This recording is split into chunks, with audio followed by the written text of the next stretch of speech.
Sebelumnya, pernahkah anak-anak memiliki pengalaman melipat sebuah kertas? Pernahkah?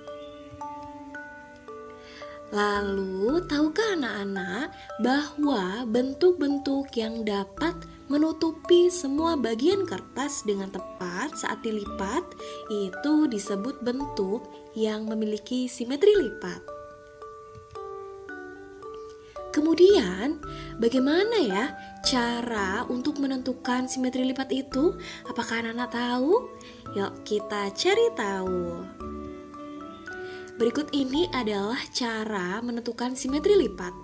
Simetri lipat dapat ditemukan melalui percobaan. Simetri lipat juga dapat ditemukan dengan membuat sumbu simetri. Sumbu simetri adalah garis yang membagi dua bangun datar dan saling menutupi, seperti gambar di samping ini.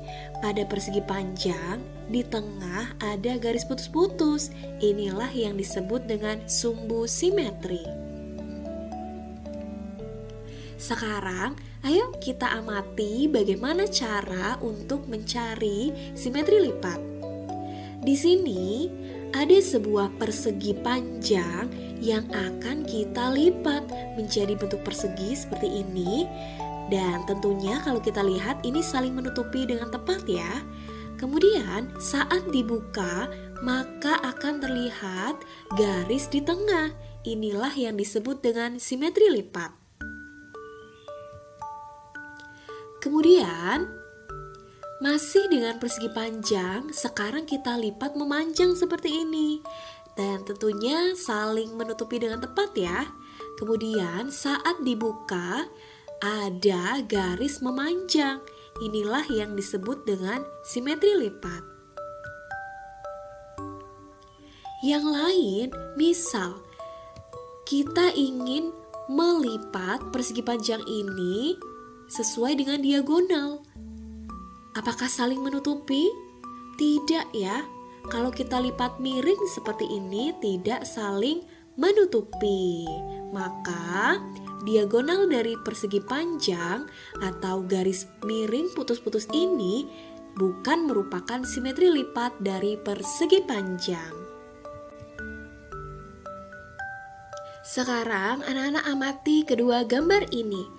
Yang di sebelah kiri itu disebut simetris karena saat kita tekuk gambar sesuai dengan garis tengah yang ada di gambar akan menutupi semua sisi. Sedangkan yang di sebelah kanan itu disebut tidak simetris. Kenapa? Karena saat kita tekuk sesuai dengan garis tengahnya yang ada di gambar, maka tidak semua gambar tertutup.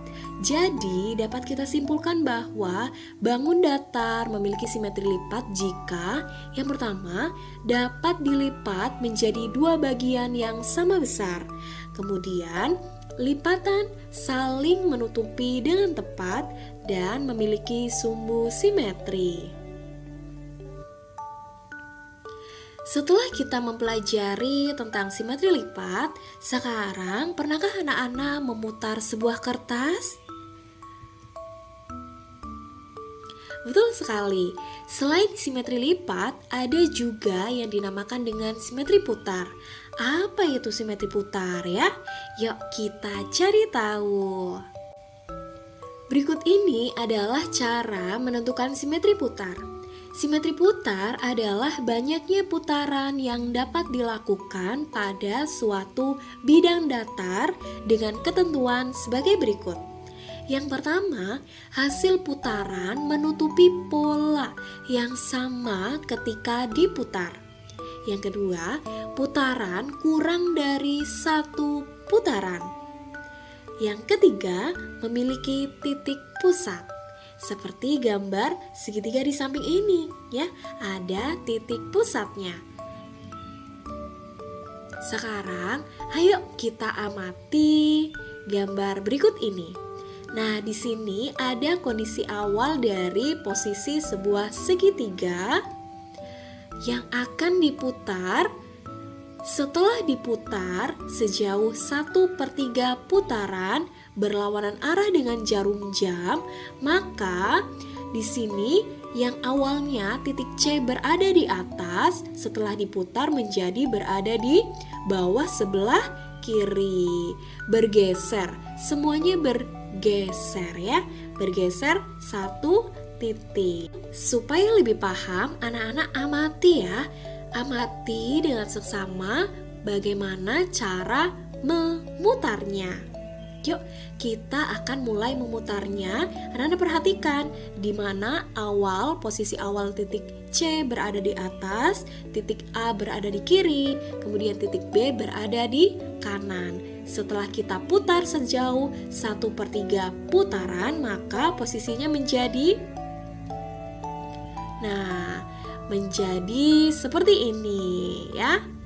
Titik B menjadi di atas. Kemudian kita amati lagi.